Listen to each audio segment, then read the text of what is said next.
I'm Summer Knowles here with a WESH 2 News breaking update regarding a shooting overnight in downtown Orlando that left 2 dead and 7 hurt. Mayor Buddy Dyer is providing an update from Orlando Police Department headquarters right now. Let's listen in.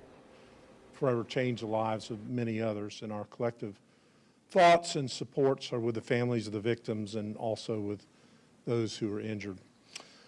The safety of our city is our #1 priority, and we will not tolerate crime in our city, and will leverage every single tool that we have available to keep our city safe.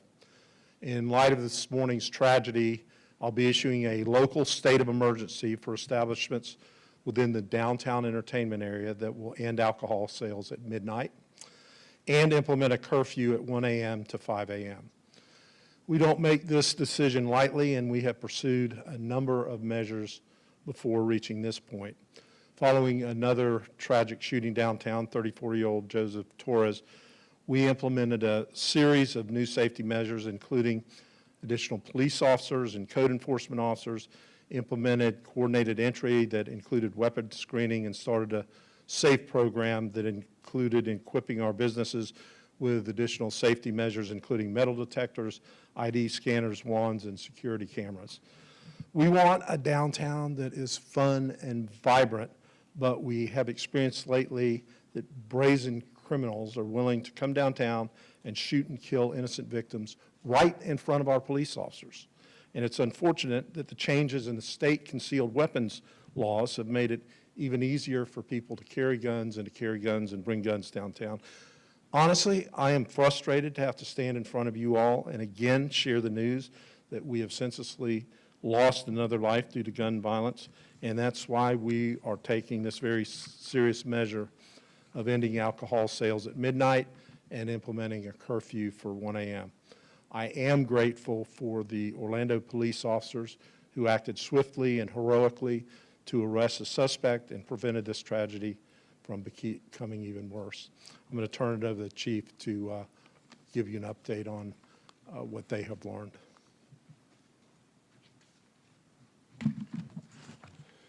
Good afternoon. I'm going to provide an update on this morning's shooting. 17-year-old Jalen Dwayne Edgar has been charged with 2 counts of first-degree murder with a firearm and 6 counts of attempted first-degree murder with a firearm.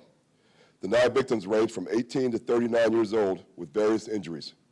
2 victims were shot in the leg, 1 victim was shot in the foot, 1 victim was shot in the hand, 1 victim was grazed by a bullet to the head, 1 victim sustained a gunshot wound to the upper back, 1 victim was trampled as the crowd dispersed, and as previously reported, 2 victims are deceased.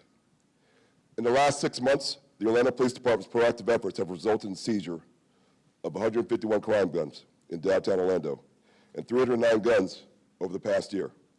This morning's shooting marks the 18th and 19th homicide of 2024. At this time last year, there have been 34 homicides. In response to last night's shooting and to prevent retaliations, we are increasing the downtown detail this weekend. Thank you, and we'll now take questions. No, we don't have that right now. It's still a part of our investigation. Do you know how this 17-year-old became in possession of the weapon or what he was doing downtown so late last night? No, that's also a part of our investigation. We're investigating where the gun came from and actually why, with his friends, why he was down there.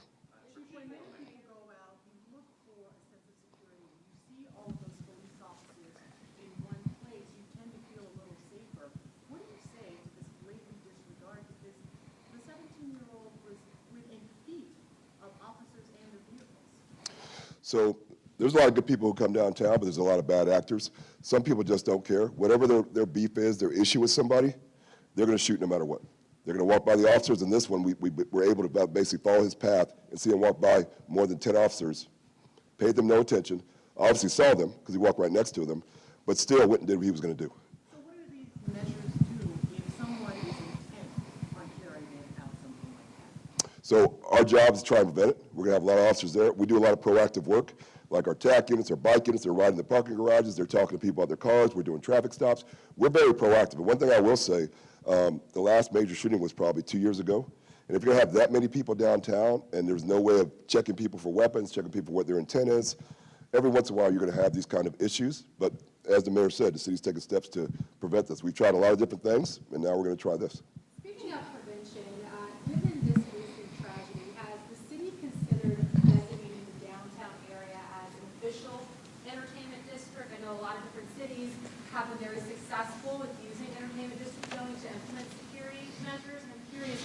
That's the measures that I just spoke about that we've been taking over the course of the last couple of years. One of the things that has made it more difficult for us is the change in the concealed weapon law. Now anybody can carry a gun, and we can't screen and take a gun away from somebody unless we know they're a felon or there's some other reason that they can't carry it. But people are carrying more guns pretty much everywhere. It's not just downtown. People can carry guns everywhere. Mayor, what would you say that people will be in control if we're not in this state law? Hold on. Could you start over? Chief, would it make it easier for you, without this state law, because having done inspectors back in place? Talk about that, also, have you seen a change in the number of guns confiscated since the law? So we were seizing a lot of guns before the law changed, and we're still seizing a lot of guns to this day. I'd say there is a difference because when you do have any kind of deterrent, like we had the dogs and we had the wand and metal detectors and all those kind of things, of course that's a deterrent, and of course that's helpful to us. So yeah, I think it would be helpful to us, and it was helpful for us, but when things change and more people can carry guns, it makes it more dangerous for everyone.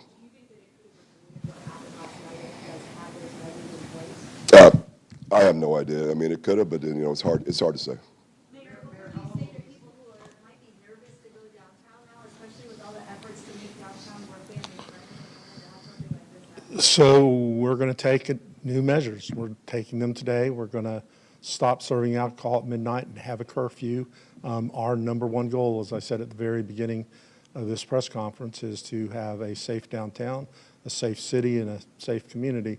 And I will say, to the chief's point, we don't know how many of these we've stopped over the course of some number of years. When the one happens, we're standing here today discussing it, but for all we know of the 100 and some odd guns that the chief's police officers have taken away, maybe that stopped 10 other random acts from happening because they were able to detect the bad guy and take the gun away from him. Mayor, how long do you envision this local state of emergency? How long do you see this curfew for the city?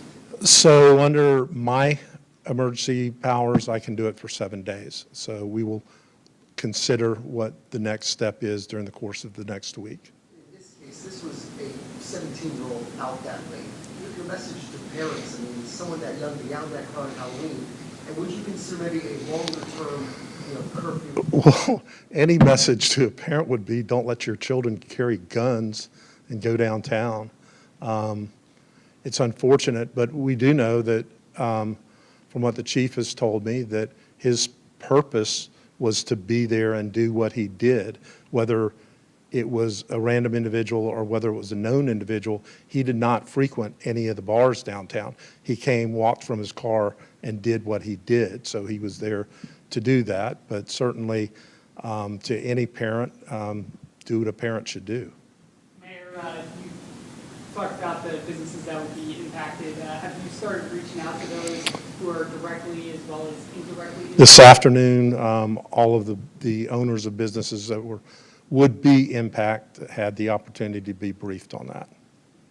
Chief, is this 17-year-old speaking with your officer? Is he cooperating? Can you give us any insight? No, he is not. I'll take one more question. Do you have any sense of, with the change of state law, is there something specifically in there, I guess, in the screening you were doing, or is it just simply you can legally carry a firearm?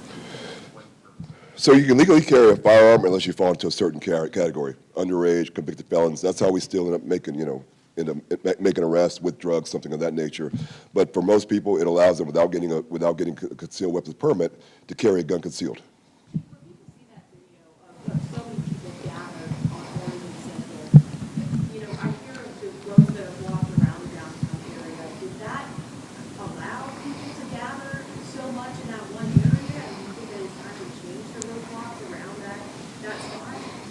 No, our crowds are so big right now, it'd be hard for us to think about doing anything different. I will say people are easily able to escape. We just put a car there, and usually on some nights there's some other vehicles there. But it's a car that if you saw the videos, people just ran around the car with there. And the good thing about the cars are police officers at the cars. So police officers standing near to cars so they can open up for a fire truck or something like that. So we're not putting any huge barricades, anything hard. And what you saw, and when I was here last week talking about it, that saved lives by the person who shot down Pine Street. He rammed our police car. People had time to get out of the way, then he rammed another police car, and people had time to stop what he was doing. So the cars keep people safe, because if you imagine, it could just be, maybe not somebody who's trying to hurt people, but just a drunk person. They take a wrong turn, they gas down there, they're not paying attention, or they're drunk, they ram into 30, 40 people. We've seen it in other cities. So the vehicles serve a purpose to keep everyone who's walking around the street safe. Well, how certain are you that that 17-year-old was alone in this? As far as being a shooter, yeah, we're confident. Thank you, everyone. If you have all questions, you have to reach out. Thank you.